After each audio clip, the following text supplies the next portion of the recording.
Hello YouTube. So we'll see how this video setup works. I was hoping by this time that I would have a bunch of vlogs up from my truck, so you would notice a difference. But most people probably aren't gonna notice a difference because as much as I try to be consistent, it hasn't happened yet. But this vehicle is actually one way I'm hoping to get more consistent because it's super versatile. Right now, this is just a 1998 E350 van, and it's got a bunch of creaks and squeals and weird stuff because it needs a lot of weather stripping and things in the doors. But it is a very versatile vehicle. That's the word I was looking for. Vehicle. I don't know if anybody's seen it or where, but there's a type of van called a Sportsmobile. It's good for camping and just other stuff as well. But it's set up with a bed and usually a fridge and some other stuff in the back so that it's easy to just pull up and camp. And that's what I'm doing, is a home built version of that in here. But at the same time, it's going to be able to carry my tools for my handyman work, which hopefully will become less and less as the days go on. I've been working on some online things to get income coming in. They are picking up and working well, so I'm actually going to work on a couple of those today. So hopefully that'll pick up, which will make it to where my time is more easily scheduled, and then I can do more what I want on YouTube. So it's a bunch of little pieces that are slowly falling into place.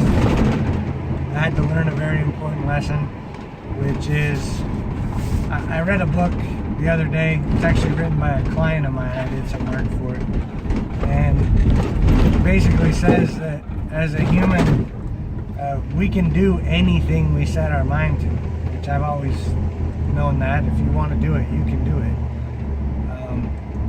But there's an important caveat to that, which is you can't do it all at once. And I realize that I'm always trying to do everything at once. And so I've started to try and focus my efforts more so that I can be more effective and get stuff done. That's why I end up with a lot of unfinished projects.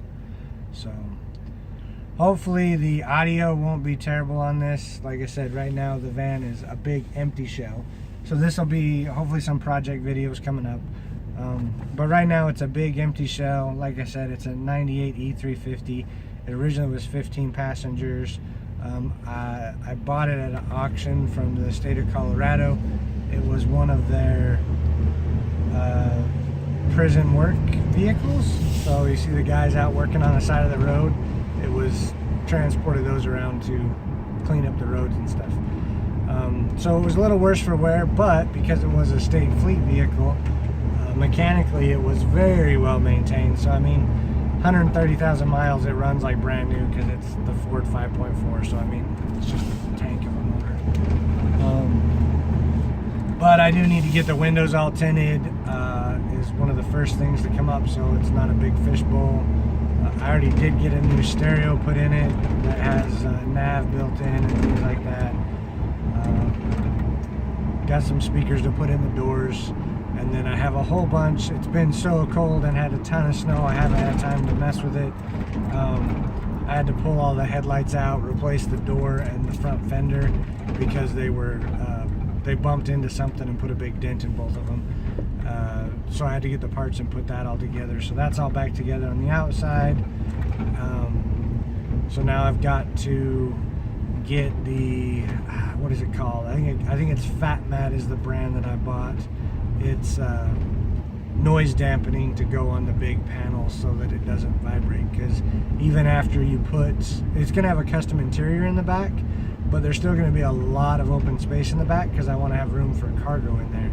So because of that, there's always going to be the problem of it being able to rattle and squeak and stuff, and the dampening takes care of that a lot. So that will be priority one now that it's actually warm enough that stuff will actually self-adhere to the walls.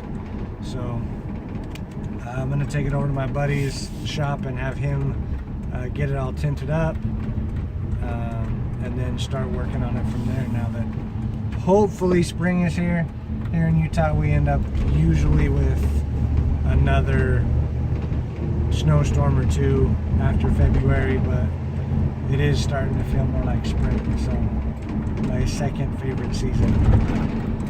Anyway, if you've got any questions about the van or want to see anything specific as it gets built, let me know in the comments or send me a message. I will get into more of the online stuff as I get more comfortable with it. It has taken off really well, but I'm by no means an expert. There's a lot of other people out there that I can direct you to look at that if you're interested. And we'll kind of go from there. So the big thing, projects going forward, will hopefully be the van, and kind of tweaking with my audio setup to make sure we get good audio for the videos and things going forward. So again, if you've got any questions about the van or want to see specific builds or any part of that, it is going to have an AC and a DC power system. It is going to eventually have solar. I'm not sure when that'll happen. It's going to be all pre-wired for it. Has a rack going on, a Cargo Master rack that's in the back. And I've got to figure out what solar panels I'm going to do to have them fit down in the rack, because I want it to be semi-stealthy so that if need to, I can park in urban areas and stay overnight when we're traveling. I have a big trip coming up, hopefully the end of March, beginning of April. It may end up being end of April, beginning of May, out to the East Coast to visit some friends and do some work for one of my friends out there. So that's what's kind of pushing to get this all set up. So hopefully we'll see something interesting coming up, kind of another update on an update video, and we'll see you guys in the future. If you want to see those updates, you can be sure and subscribe. And again, if you've got questions, leave them in the comments below. Have a great day.